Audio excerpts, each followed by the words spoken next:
1828-ci il fevralın 10-da bağlanan Türkmənçay müqaviləsinə əsasən Azərbaycan ərazisi iki hissəyə bölünüb. 1840-cı il islahatından sonra Şimali Azərbaycanın 7000 kvadrat kilometrlik ərazisi Dağıstan vilayətinə birləşdirilib. 9000 kvadrat kilometrlik ərazisi isə Ermənistana verilib. Borçalı, Qarayazı və Zəngəzur kimi bölgələrimiz Ermənistan və Gürcüstana birləşdirilib. 1992-ci ildən başlayaraq Dağlıq Qarabağ və Qarabağ ətrafı rayonlarımız işğal olunub. Bütöv Azərbaycana gedən yol bizdən, Günaz TV-dən başlayır.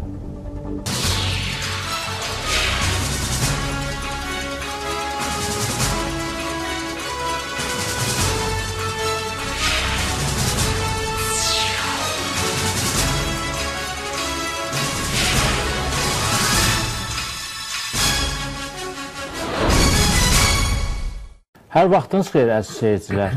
Güney Azərbaycan televiziyasının həftə sonu proqramında biz dünyada, bölgədə, o cümlədən Güney Azərbaycanda baş verən önəmli hadisələri analiz edirik. Bölgədə çox maraqlı hadisələr cərəyan edir. Beynəlxalq aləmin diqqəti Ərəb dünyasında baş verən hadisələrə yönələrkən biz gördük ki, şimaldan da küləklər əsməyə başladı. Rusiyada çox ciddi hadisələr cərəyan edir və parlament seçkilərinə etiraz əlaməti olaraq insanlar küçələrə axışır, öz mövqelərini bildirirlər. Bu mövzuya biz toxunacağıq bugünkü proqramda. Digər mövzumuz isə Qəbələ ilə Leslə bağlı. O da hardasa dolayısıyla Rusiya aidiyyatı var. Çünki Rusiya Qəbələdə, Azərbaycanın Qəbələ bölgəsindəki radiolokasiya sistemini digər modullarına, daha müasir stansiyalarla əvəz etmək istəyir ki, bu da faktiki hərbi baza anlamına gəlir. Bu məsələləri müzakirə etmək məqsədi ilə studiyamıza Qərb-Şərq Araşdırmalar Mərkəzinin rəhbəri politoloq Ərəstun Oruclu və Respublikaçı Alternativ Hərəkatının İdarə Heyətinin üzvü politoloq Azər Qasımdan dəvət etmişik. Xoş gəlmişsiniz. Təşəkkür ederim. Qısa desək, Ərəstun bəy, Rusiyada nə baş verir?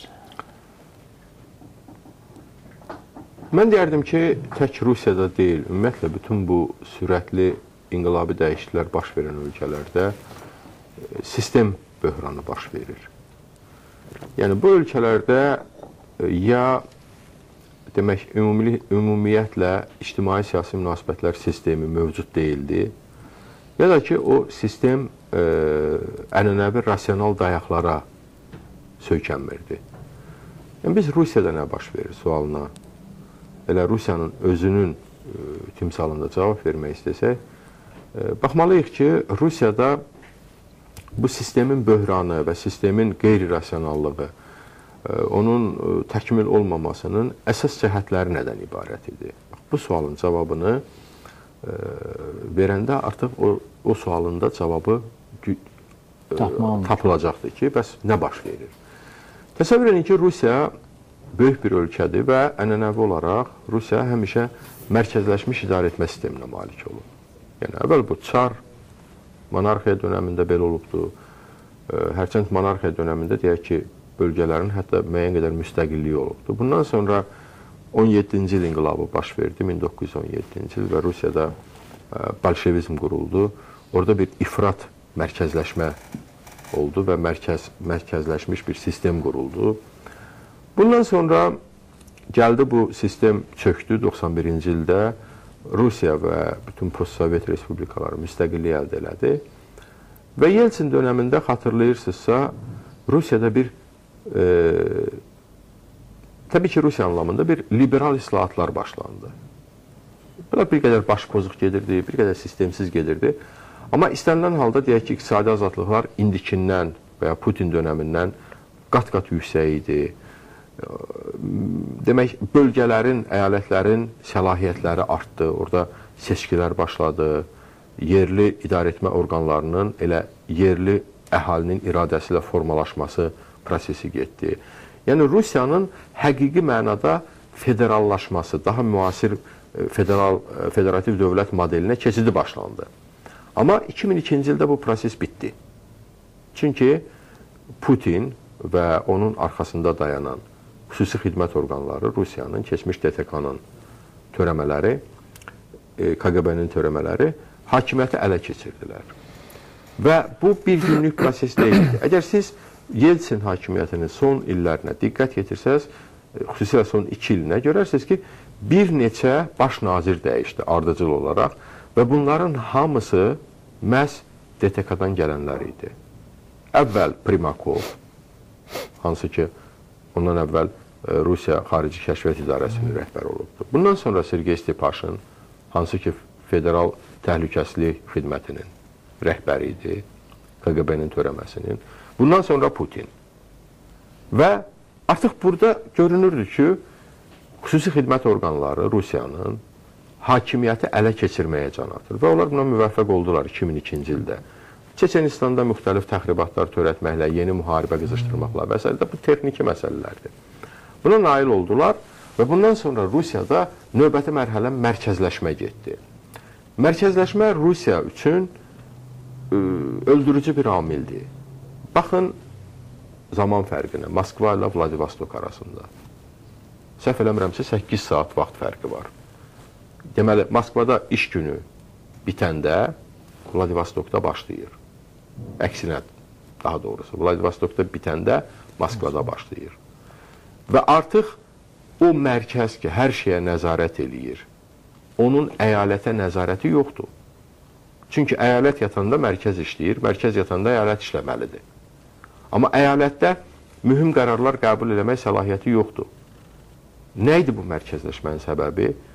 Bütün əyalətlərin sərvətlərini mərkəzləşmiş mafioz hakimiyyət sisteminin əlində cəmləşdirmək.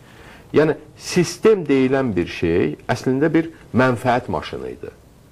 Və ölkənin bütün sərvətlərini toplayıb bir əldə, bir əl təbii ki, mən obrazlı deyirəm, yəni bir qrupun əlində cəmləşdirmək və bu istənilən halda münaqişələrə səbəb olur.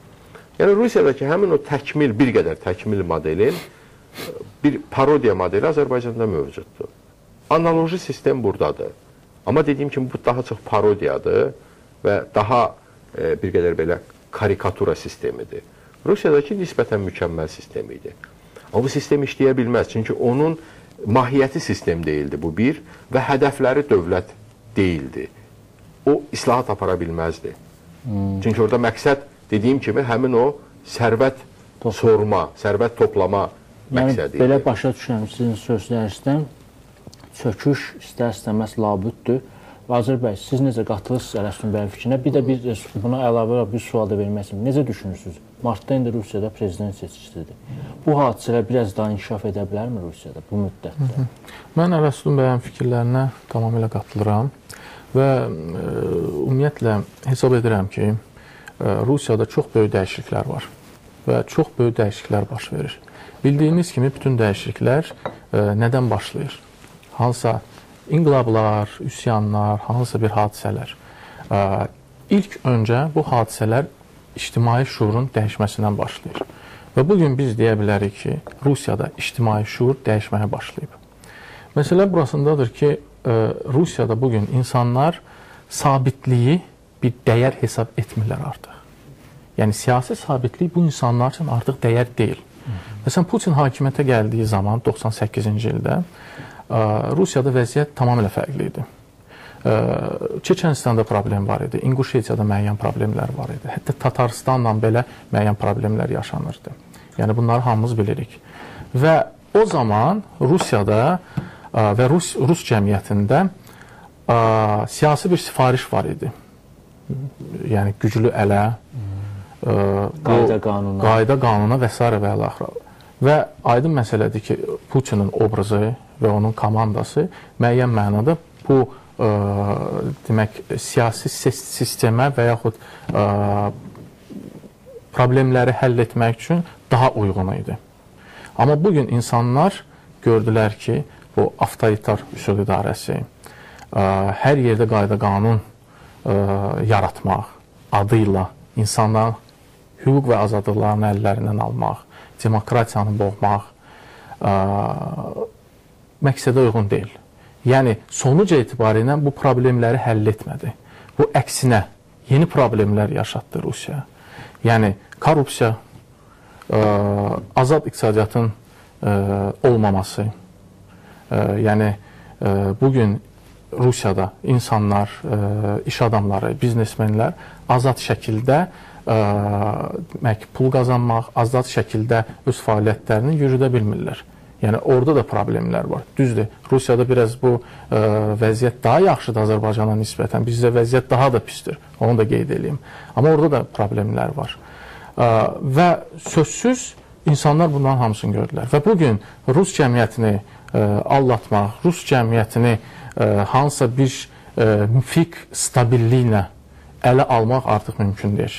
Yəni insanlar indiki Rusiyada yaşamaq istəmirlər. Bu məsələnin birinci tərəfi. Məsələnin ikinci tərəfi də ondan ibarətdir ki, Rusiya çox çətin bir dövlətdir. Və sözün açığı Rusiya böyük dövlət olmaqla yanaşı, Rusiya bir imperiya tipli bir dövlətdir.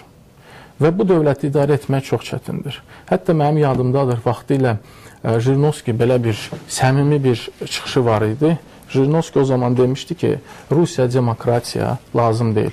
Çünki əgər Rusiyada demokratiya olsa, Rusiya dağılacaq. Və sözün açığı, mən müəyyən mənada Jirinovski ilə razıyam. Qatılırsınız? Mən bu fikrə qatılıram. Və mən hesab edirəm ki, Rus xalqı, Rus insanı qərar verməlidir. Ya o demokratiya istəyir, özünün seçdiyi hakimiyyət istəyir, ya azad iqtisadiyyat istəyir və yaxşı yaşamaq istəyir. Və həqiqətən də öz gələcəyini və uşaqlarının gələcəyini özü yaratmaq istəyir. Ya da ki, stabillik, biz böyük bir dövlətik, biz dirjavayıq, bu sözlərlə hakimiyyətə gələn və bundan əvvəl də, yəni 20 il, ondan əvvəl də SSR dövründə o siyasətləri, o siyasi praktikanı həyata keçirən iqtidarları gətirəcək. Yəni, Rus xalqı seçim etməlidir. Və bugün görürük ki, həqiqətən də hətta bu Balotna meydanında iştirak edən insanları görsək, yəni gənclərdir, Facebook, Twitter vasitəsilə məlumat alıb və hətta bunları özləri yəni təşkilatlandırıb gələn insanlardır. Çeşidli sosial təbəqələrə aid olan insanlardır. Və bu insanlar biraz tamamilə fərqli Rusiya görmək istəyirlər. Daha demokratik Rusiya görmək istəyirlər. Bunlara böyük dirjava lazım deyil. Və bir məsələ də var. Rusiyada bir də, mən dedim, şuur dəyişir. Şuur bu nöqteyi nəzərdən də dəyişir ki, artıq Çeçenistana böyük məbləğlərdə pul yatırılmasını istəmirlər və bunu açıq şəkildə deyirlər. Ki, nəyə görə bizim pulları siz gedib Çeçenistana yatırırsınız? Orada da, məsələn, Kadırov kimi insanlar hakimiyyətə gəlir. Çox maraqlı bir nüansa toxundunuz ki, fikrinizi bəlli yekunlar. Bir də ikinci suala cavab olaraq mən hesab edirəm ki, bu proseslər davam edəcək.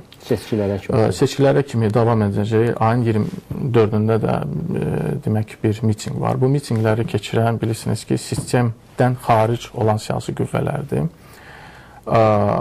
Və əslində Kreml çox qorxub. Və qorxusu da ondan ibarətdir ki, Komünist Partiyası və Spravedliva Ədalətli Rusiya, Spravedliva Rusiya Partiyası da əgər bu proseslərə qoşulsa və açıq şəkildə insanları meydana səsləsə və mən sizə inandıram, orada 10 minlərlə deyir, 100 minlərlə insan meydana çıxacaq. Yəni bu proseslərin inkişafını görürsünüz? Mən bu proseslərin inkişafını görürəm və hesab edirəm ki, Kremlin bugün, onlar da özləri çox gözəl başa düşürlər, iqtidarın bugün etdiyi siyasət, yəni həyata keçirdiyi siyasət məhz kommunistlərin qılığına girmək, ola bilsin ki, Spravedliva Rusiyanın, yəni Mironovla, onunla da müəyyən danışıqlar aparıb, bu proseslərdə onların radikal davranmalarının qarşısını almaq.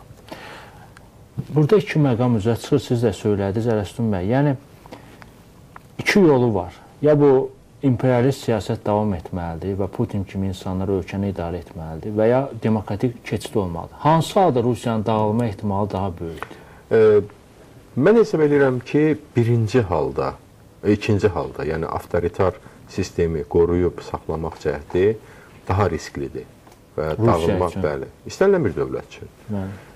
Dağılma ehtimalını o artırır. Səbəb nədir? Səbəb burada həmkarım çox gözəl bir məsələyə toxundu, şuur məsələsinə. Əslində bütün bu rejimlərin çökmə səbəblərinin kökündə dayanan amil təfəkkür böhranıdır. Siz təsəvvür edin ki, son 10 il, 15 ildə insanların informasiya məkanı nə qədər genişlənibdir. Və Rusiyada hər bir gənc, orta nəslin nümayəndəsi, hansı ki, heç həyatını bitmiş də saymır, çox şey irəlidədir deyə düşünür. Adi bir statistikaya baxır ki, məsələn, son 20 ildə Rusiyadan təkcə Amerika Birləşmiş Ştatlarına 7 milyon insan mühacirət edib. Təsəvvür etsin, bu nə rəqəm deyil. Bu Rusiya əhalisinin, bugünkü əhalisinin artıq hardasa, səhv eləmirəmsə, bir 5% deməkdir də. 7 milyon, hə. 4.5%. Bu sürətlə də getsə. Amma onlardan heç 1000 nəfəri geri dönməyibdir. Nədir bunun səbəbi? İnsanlar artıq başlayır o sualı verməyə. İnsanlar bu müasir informasiya texnologiyalarından işləyirlər. Necə ki, vaxtı ilə tutalım ki, Beatles qrupunun meydana çıxması, Beatles musiqisinin meydana çıxması, sonradan sosiologlar bunu etiraf edədilər ki, bu ümumiyyətlə bəşəriyyətin təfəkkürünə təsir elədi. Necə ki, kompüterin meydana çıxması insanların davranış tərzinə təsir elədi. Yeni nəsillər doğdu. Bəli, artıq yeni bir təfəkkür modeli meydana çıxdı. Siz də istəyirsiniz bunu mağara dövrünün qaydalarıyla idarə edək. Prosesi saxlamaq istəyirlər, o da mümkün deyil. Mümkün deyil. Bunu heç olmasa 20-ci əsrin axırlarının qaydalarından idarə eləmək istəsəydiniz, bəlkə də alınardı. Amma biz avtoritar rejimlərdə nə görürük? Tutalım ki, Rusiyanı götürək və yaxud elə həmin inqilab baş vermiş ərəb ölkələrini götürək, Azərbaycanı götürək. Burada hakimiyyətin intellektual degradasiyası gedir. Cəmiyyət inkişaf eləyir, irəli gedir. Hakimiyyət isə həm intellektual, həm mənəvi, həm əxlaqi, həm kriminal baxımdan degradasiya uğrayır. Özü çox sürətlə uğrayır. Və uçurum genəlir. Bayaq çatıdır. İndi uçurumdur. Və burada biz Leninə istinad eləməliyik. Lenin nə deyirdi? İnqilabi şərait nədir? İnqilabi şərait o zaman yaranır ki, köhnələr, aşağılar köhnə qaydada idarə olunmaq istəmirlər. Yuxarılar idarə edənlər isə yeni qaydalarla idarə eləyə bilmirlər. Bax, bu həmin o klassik inqilabi şəraitdir ki, bütün bu ölkələrdə yaranıbdır. Və artıq zəncirvari prosesdir. Bilirsiniz, baxın Misirə. Misirdə belə bir təsəvvür vardı ki, güya insanlar o insanları bu avtoritar rejim dəlində saxlayır. Meydana çıxsa terrorçular, nə bilim kimlər, radikallar. Amma milyonlarla insan meydana töküldü Qahirədə. Zorakılıq törədən kim oldu? Həmin o özünü sivil kimi təqdim eləyən, dünyəvi kimi təqdim eləyən o cinayətkar rejim. İndi Rusiyadakı müxalif siyasətçilərin ritorikasına baxın və Putinin ritorikasına baxın. Putinin ritorikası aşağı, küçə səviyyəsində, kriminal səviyyədə ritorikadır. Bax, bu onların mahiyyətidir. Onlar artıq bu cəmiyyətdən geri qalıblar. Onlar idarə eləmək istədikləri cəmiyyətdən artıq qət olunmaz məsafələrcə geri qalıblar. Bax, bu prinsipial məsələdir. Yəni, o təfəkkür parçalanması, təfəkkür fərqi artıq uçurum yaradıbdır. Ona görə də demokratikləşmə olsa, baxın, ənənə yoxdur. Yeni model qurmaq mümkün olmayacaqdır və bu zamana ehtiyacı olan bir məsələdir. Və digər tərəfdən də demokratikləşmə olanda birinci mərkəzsizləşmə olmalıdır liberal islahat olaraq. Əyalətlərə səlahiyyət verilməlidir. Amma bu rejim əyalətlərdə kimləri oturdubdur? Bəli. Misal gətirdi burada. Kadyrov. Şimali Qafqazda bütün hakimiyyətlər kriminaldır. Adi kriminal. Narkobarondan tutmuş, silah alverçisinə qədər, insan alverçisinə qədər. Və niyə ora böyük pullar gedirdi? Çünki Moskvada oturan kriminal hakimiyyət onlarla o pulları silib bölürdü. O ümidlə ki, lazım olanda ya onları aradan götürəcəklər, qalacaq onların ayağında, ya onları qaçıracaqlar ölkədən kənara, ya da ümumiyyətlə onları tutub həbs edib güllələyəcəklər. Dövlət əmlakını, büdcə vəsaitlərini mənimsəyən kimi. Artıq Rus insanı bunu başa düşür. Rus insanı başa düşür ki, o Çeçenistanda oturan Çeçen və yaxud Dağıstanda oturan Dağıstanlı deyil bunun obrazını desək düşməni. Bunun düşməni Kremldə oturandır. Lap yaxınlıqdadır. Lap yaxınlıqdadır, bəli. Bax, ona görə bu böhran yaranıbdır. Yəni, burada islahatlar aparmaq şansı hələ var. Amma rejimi qoruyub saxlamaq şansı yoxdur. Çünki bayaq dediyim kimi uçurum dərinləşir. Və çox maraqlı bir nüansa da toxundunuz. Putinin bu aşağılayıcı dilinə. Bir qədər əvvəl biz Azərlə də bu haqda söhbət etdik, Azərbəylə. Yəni, bu 2 gün öncə Putin suallara canlı yayında cavab verirdi.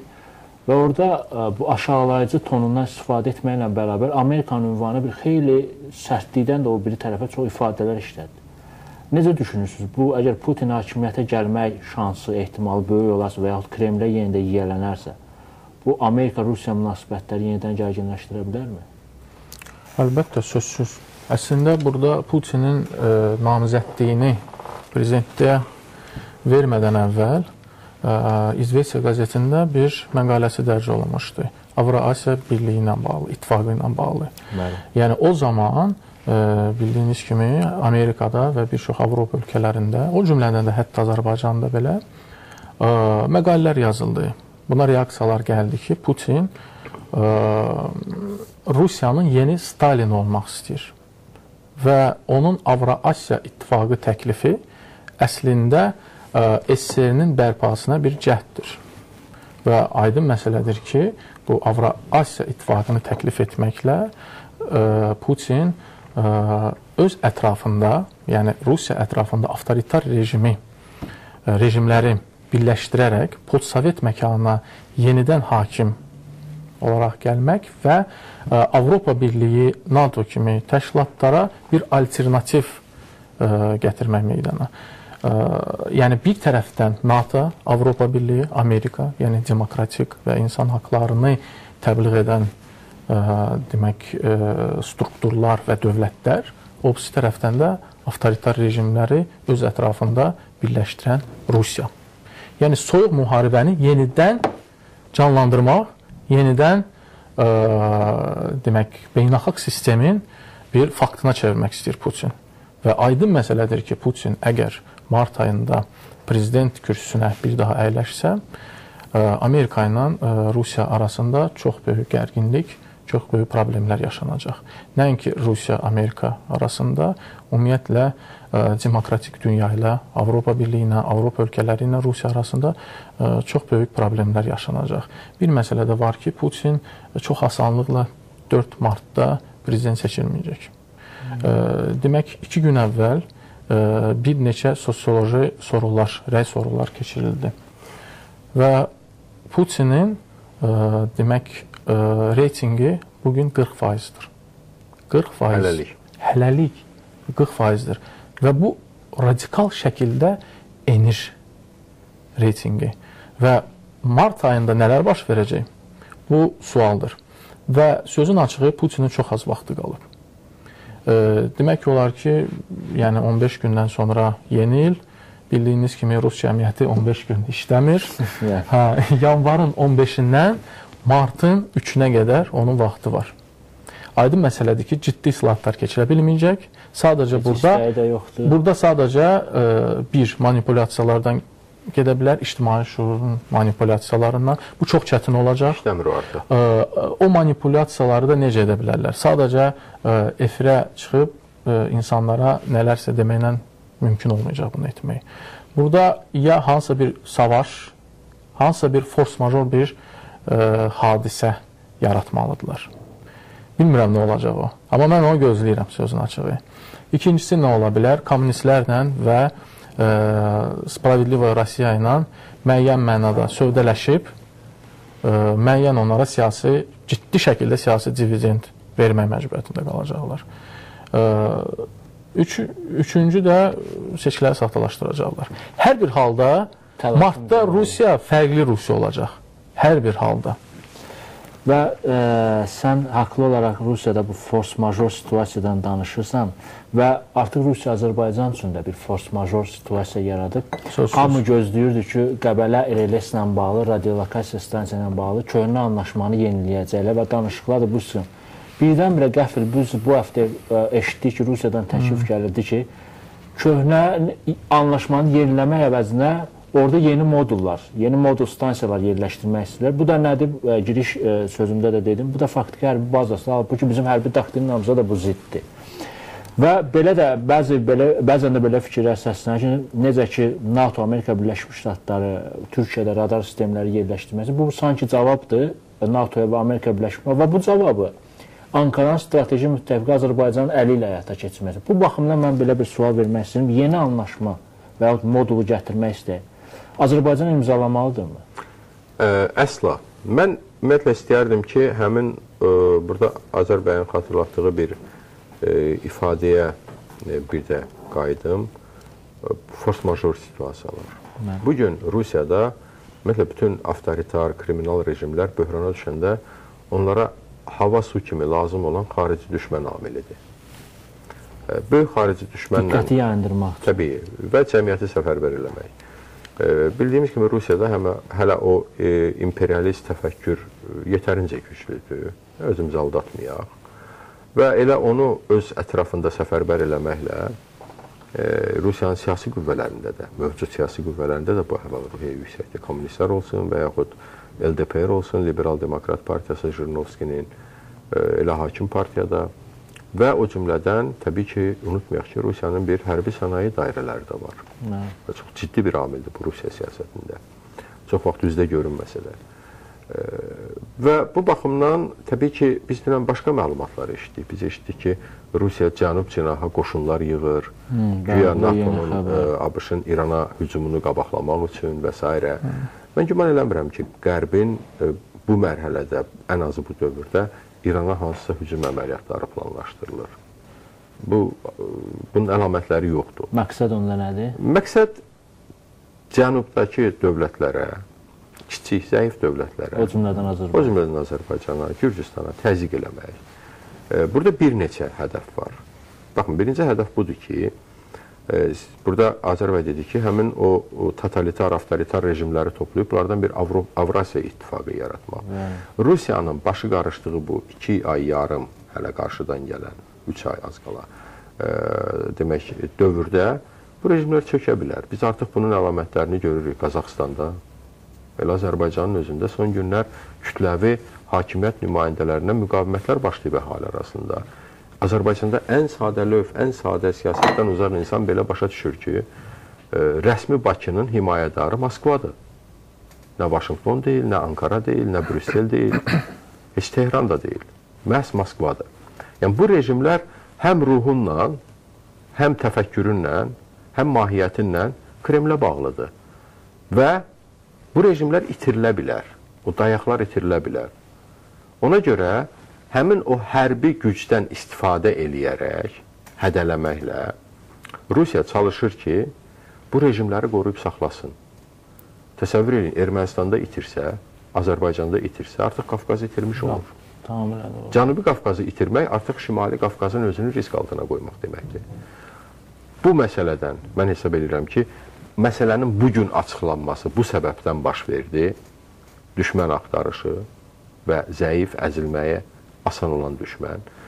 Digər bir tərəfdən, mənə elə gəlir ki, həmin o modul stansiyası ilə bağlı Azərbaycan tərəfin hər hansı bir şifahi razılığı olubdur. Təəssüf edirəm bunu deməyimə. Amma baxın, bir həftəyə yaxın vaxtdır Rusiya Müdafiə Nazirinin açıqlamasından sonra rəsmi Bakıdan bir nəfər olsun bu məsələyə münasibət bildirməyibdir. Amma ehtiyatlanma da var. Deyəsən, ehtiyatlanırlar bu təklifdə.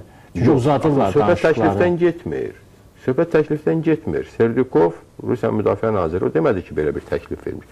Dedi, biz orada tikəcəyik. Vaxt da göstərdi. Vaxt da göstərdi, 17-19-cu il. Bəli. Bəs bu nə idi bunun səbəbi? Mən hesab edirəm ki, rəsmi Bakı ilkin razılıq demək hər dəfə o özünün balanslaşdırılmış adlandırdığı, amma əslində isə heç bir strategiyası olmayan və çox sürüşkən xarici siyasətinin tələsinə düşübdür.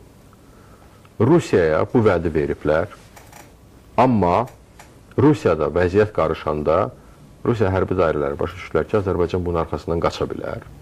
Ona görə məsələni açıqladılar və arxasınca da təzyiqə başlayırlar. Və təzyiq də günü-gündən artır. Bəli. Rusiyanın cənub cinaha silah yığmaq, qoşun yığmaq, nə bilim, raketləri cəmləşdirmək, gücünü yönəltmək söhbəti nə zaman çıxdı? Türkiyə Xarici İşlər Naziri Əhməd Davudoğlu'nun Elmar Məmmədiyarova zəngindən sonra. Telefon söhbəti, bəli. Və o orada həmin o modul stansiyası ilə bağlı narahatlığını ifadə elədi. Və artıq təsəvvür eləyin ki, belə bir o qarşıdurmanın ilk təzahürləri göründü. Ona görə Rusiya növbəti addım olaraq həmin o qoşun söhbətini atdı ortaya. Bəlkə də heç qoşun toplamayıblar. Amma başqa bir söhbət də oldu.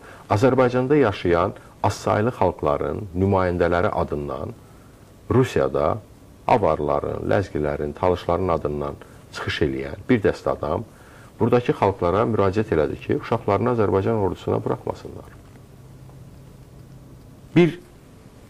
Rusiya bir nöqtəni də göstərdi Azərbaycana. Və belə olan şəraitdə isə Azərbaycan rəhbərliyinin susqunluğu, onun çox qeyri-adekvat davranışı əlbəttə Azərbaycan milli təhlükəsizliyini çox ciddi təhdid altına qoyur. Və əslində biz bunu hər zaman da proqnozlaşdırmışıq. Demişik ki, Azərbaycan hakimiyyətinin strategiyası yoxdur. Onun heç bir aylıq planı da yoxdur. Onun bircə dənə planı var. Ölkəyə gələn neft gəlirlərini mənimsəmək. Harda qırıldı, qırıldı. Və harda qırıldısa qaçıb getmək. Maksimal dərəcədə çalışıb saxlamaq, alınmasa qaçıb çıxıb getmək. Bax, bu yanaşma, hansı ki özünü bu radiolokasiya stansiyası məsələsində də bir həftədir dediyim kimi bürüzə verir. Bizim proqnozlaşdırdığımız çox təəssüf ki, ən pessimist situasiyadır. Biz indi dırnaqarası balanslaşdırılmış xarici siyasətdən danışırıq. Azərbaycan hakimiyyəti. Əslində, mən sizinlə razıyam. Vəziyyətin mürəkkəb almasında elə bu siyasətin öz rolu oldu. Bir tərəfdən biz Türkiyə ilə hərbi strateji bir anlaşma imzaladıq bu yaxınlarda. Bu yaxın deyil, artıq bir ildən artıq. Bəli, bir ildir. Avqust keçən. Və onun reallaşmasını da gözləyirlər. Türkiyədə ki, addım-addım o bəndlər yerinə yetirilsin. Hərbi sənaye kompleksləri arasında da müəyyən əməkdaşlıq planları var. Digər tərəfdən də Rusiyanın bu yeni təklifi. Sənin fikriniz Azər bəy, seçim necə olacaq? Azərbaycanın seçimi? Biz indi Azərbaycan deyirik, amma burada fərqləndirik. Azərbaycan hakimiyyəti iqtidarın seçimi. Ümumiyyətlə, mən bu RLS ilə bağlı öz fikrimi bildirmək istəyirəm. Bildiyiniz kimi, Ermənistan Rusiyanın müttəfiqidir. Həm müttəfiqlik sazişi imzalayıb, həm də Rusiyanın Ermənistanda hərbi bazaları var. Və hər birimiz də çox gözəl bilirik ki, Ermənistan iqtisadiyyatı tamamilə Rusiyanın əlindədir.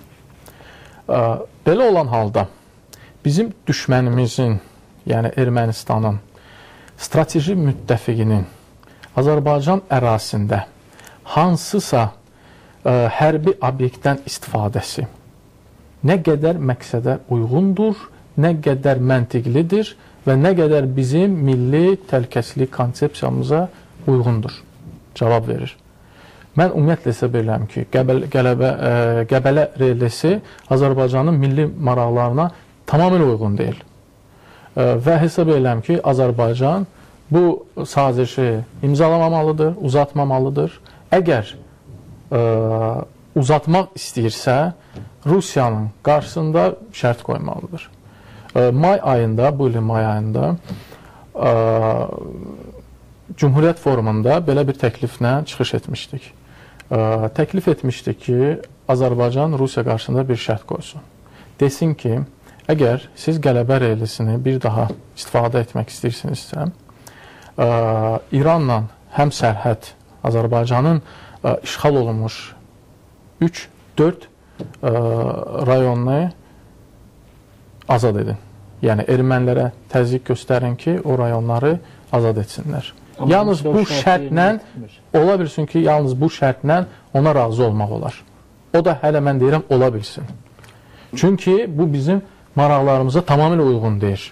Yəni, bir daha qeyd etmək istəyirəm, düşmənimizin strateji partnyorunun bizim ərazimizdə hansısa bazasının olması və yaxud hansısa bir hərbi obyektlərdən istifadəsi tamamilə məntiqsizdir. Nəsə əlavəniz var? Bəli, mənim sonda bir əlavəm var. Biz nəzərdən qaçırmayaq ki, Azərbaycanın hərbi doktrinası və ümumiyyətlə Azərbaycan qanunvericiliyi də ölkənin ərazisində xarici hərbi bazaların olmasına yol vermir. Elə bu kifayət eləyir. O modeldən söhbət gedir, yeni təkliflərindən. Əslində, özlərinin qəbul etdiyi, Azərbaycan hakimiyyəti keçən parlamentdə özünün qəbul etdiyi, yəni hakim partiyanın qəbul etdiyi həmin hərbi doktrinə riayət etsə, gərək anlaşmanı yeniləməyə. Minnətdarlıq bildirən maraqlı söhbətə görə, əziz seyircilər, qonaqlarımızla biz bölgəyə inkişaf olunan yeni təfəkkür tərzindən danışdıq. Rusiyada da hadisələr çox sürətlə inkişaf edir. Əslində, Rusiyanın indiki destruktiv siyasətindən ən çox əziyyət çəkən ölkələrdən biri də Azərbaycandır. Və hamıya da bəllidir ki, Ermənistan arxasında da Rusiya dayanıb və Rusiyanın siyasəti dəyişsəydi, indi Azərbaycan bəlkə də torpaqları işğal altında olmazdı. Moskva da indi göründüyü kimi erməni separatçılarına dəstəyini əsirgəmir. Demək, Rusiyanın demokratikləşməsi, yeni qüvvələrin gəlməsi əslində Azərbaycanın da xeyrinədir, Azərbaycanın da maraqlarına cavab verir. Sağ olun, əziz seyircilər, gələn görüşlərə qədər.